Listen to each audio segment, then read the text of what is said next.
లతా ఛానల్కి స్వాగతం. ఈరోజు మనం ఒకేసారి 2 కేజీల చిక్కుడుకాయ కర్రీని ఎలా తయారు చేసుకోవాలో చూద్దాం. ముందుగా స్టవ్ పై ఒక వెడల్పాటి పెద్ద పాత్ర పెట్టుకొని దాంట్లో 1/2 కేజీ నూనె పోసుకొని వేడి చేసుకోవాలి.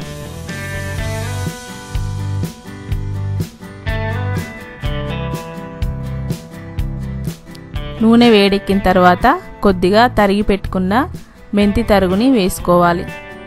ఇది కాస్త దూరగా వేగిన తర్వాత 1 టీ స్పూన్ అల్లం వెల్లుల్లి పేస్టుని పోపులో వేసుకోవాలి. ఇలా పోపులో అల్లం వెల్లుల్లి పేస్ట్ మెంతి తరుగు వేయడం వలన మంచి వాసన వస్తుంది. ఆ తర్వాత 1 కప్పు సన్నగా పొడవుగా తరిగిన పచ్చిమిర్చి చీలికలని వేసుకోవాలి.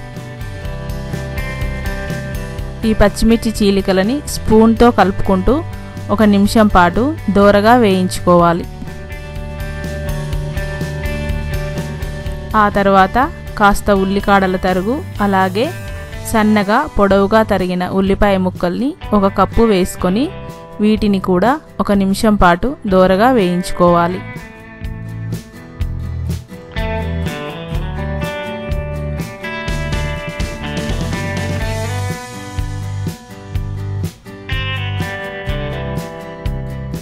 ఉల్లిపాయ ముక్కలు కూడా వేగిన తర్వాత దీంట్లో 1.5 టీ స్పూన్ల పసుపు వేసుకొని పసుపు పచ్చివాసన పోయేంత వరకు కలుపుకోవాలి. ఇప్పుడు దీంట్లో ముందుగా కట్ చేసి పెట్టుకున్న 2 కేజీల చిక్కుడుకాయని బాగా శుభ్రంగా కడిగి నీళ్ళలోంచి తీసుకొని ఇప్పుడు వీటిని పోపులో వేసుకోవాలి.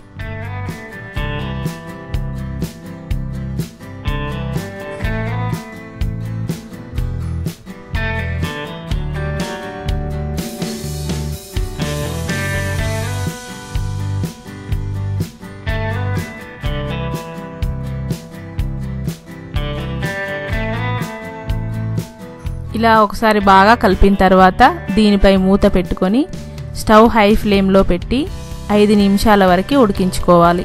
5 నిమిషాల వరకు ఉడికించినప్పుడు మధ్య మధ్యలో కలుపుకుంటూ ఉండాలి, లేదంటే అడుగు మాడిపోతుంది.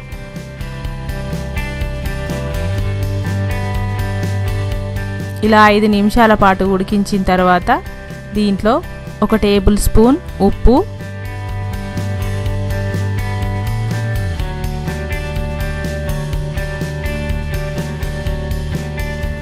అలాగే 1 టేబుల్ స్పూన్ కారంని కూడా వేసుకోవాలి.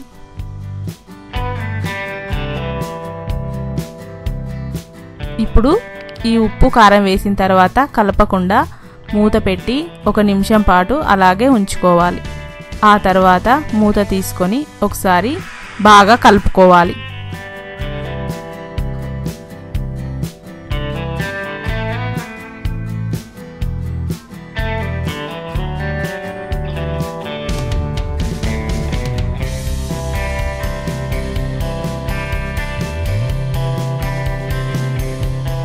ఇప్పుడు దీంట్లో 1 కేజీ కట్ చేసి పెట్టుకున్న టమాటో ముక్కల్ని వేసుకోవాలి.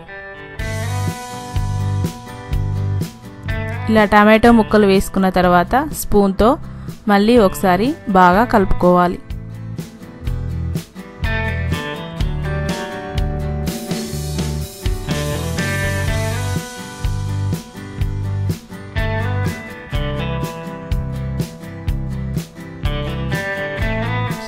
ఇప్పుడు మూత పెట్టుకొని మరొక 3 నిమిషాల పాటు బాగా ఉడికించుకోవాలి.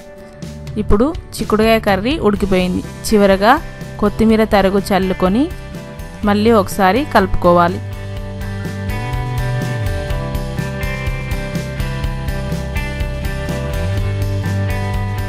ఇప్పుడు స్టవ్ లో ఫ్లేమ్లో పెట్టుకొని మరొక నిమిషం పాటు ఉడికించుకోవాలి.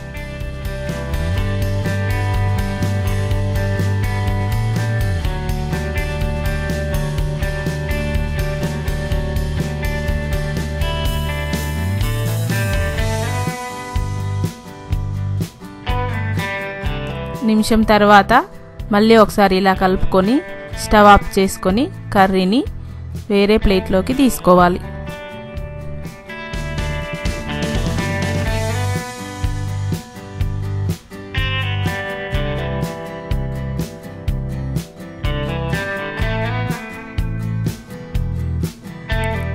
సింపుల్గా ఎంతో టేస్టీగా ఉండే చిక్కుడుకాయ tomato curry ready.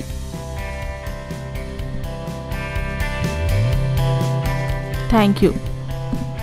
Subscribe my channel. అలాగే సబ్స్క్రైబ్ చేసిన తర్వాత పక్కనున్న బెల్ బటన్ని నొక్కండి. అప్పుడే మా వీడియోస్ మీకు అప్డేట్ అవుతాయి. Thank you.